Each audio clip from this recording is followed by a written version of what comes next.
इस झंडे को पहचानते होंगे। जी हाँ, ये इंग्लैंड का झंडा है।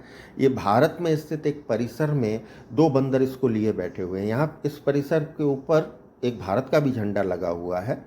अब मैं आपको मेलबॉर्न स्थित एक प्रदर्शनी में लेके चल रहा हूँ। वो प्रदर्शनी जो है वो टाइटैनिक जहाज जो डूब गया था उसके अवशेष को वहाँ पे रखा गया है प्रदर्शनी के, और उसमें सवार समस्त लोगों के फोटोग्राफ्स हैं, कैप्टन के फोटोग्राफ्स हैं, और बहुत महत्वपूर्ण चीज़ें वहाँ पे रखी हुई हैं। लेकिन उस प्रदर्शनी के अंदर भी सरकार द्वारा आपको फोटोग्राफी की अनुमति दी गई है। आप कैमरे से, मोबाइल से फोटोग्राफी कर सकते हैं। जबकि ये ऐतिहासिक महत्व का जो भवन है, जिसे कि वाइसराय लॉज कहा जाता था, ये शिमला में स्थित है, और इसमें इतने महत्वपूर्ण सम्मेलन आयोजित हुए हैं जिन्हें कि 1945 का शिमला सम्मेलन भी कहा जाता था, जिसमें कैबिनेट मिशन के लोग शामिल हुए थे। हमारे स्वतंत्रता संग्राम के भारतीय नेता उसमें शामिल हुए थे, महात्मा गांधी उसमें शामिल हुए थे।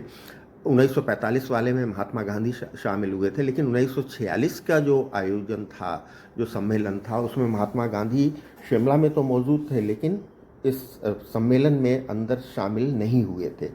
इसमें इंग्लैंड के प्रधानमंत्री क्लेमेंट एटली भी 1945 में आए थे। इस सारे के सारे फोटोग्राफ्स, सारे नेताओं के फोटोग्राफ्स और डॉक्यूमेंट्स इस बिल्डिंग के अंदर लगे हुए हैं। ये देखें आप, ये झंडा जब ब्रिटेन का झंडा उतारा जा रहा था और भारत का झंडा चढ़ाया जा रहा था, इससे संबंधित भी जितनी डॉक्यूमेंट्स हैं वो सब के सब हैं। लेकिन इस परिसर के अंदर आपको फोटोग्राफी की अनुमति नहीं है। ऐसा लगता है कि जैसे आज की तारीख में भी ये ब्रिटेन और भारत की साझा संपत्ति है, और अंग्रेज़ों का यहाँ पे भी अभी राज है। वो नहीं चाहते कि हम हिंदुस्तानियों को यहाँ पे हम जान सकें, अपने इतिहास के बारे में जान सकें।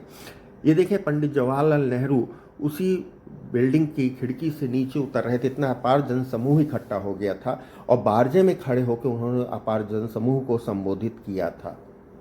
ये जो वाइसराय लॉज है, ये 331 एकड़ में फैला हुआ साम्राज्य है, और 1984 में 9,70,000 चांदी के सिक्कों में इसको बनाया गया था। उन एक चांदी के सिक्के की आज की कीमत जो है लाखों रुपए है, अगर उसका बाजार मूल्य देखा जाए तो।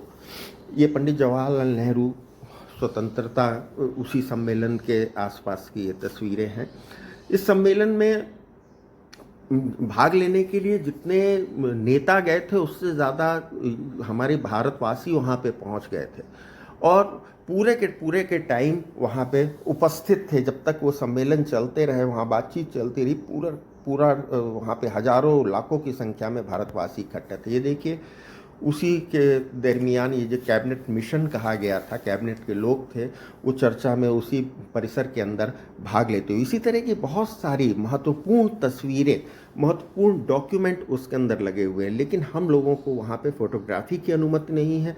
और सबसे बड़े आश्चर्य की बात है कि आज भी आज़ाद हिंदुस्तान में वहाँ पे इंग्लैंड के दो झंडे लगे हुए हैं, और जब वहाँ के अधिकारियों से इस बारे में चर्चा की गई तो वो कोई संतोषप्रद जवाब नहीं दे पाए।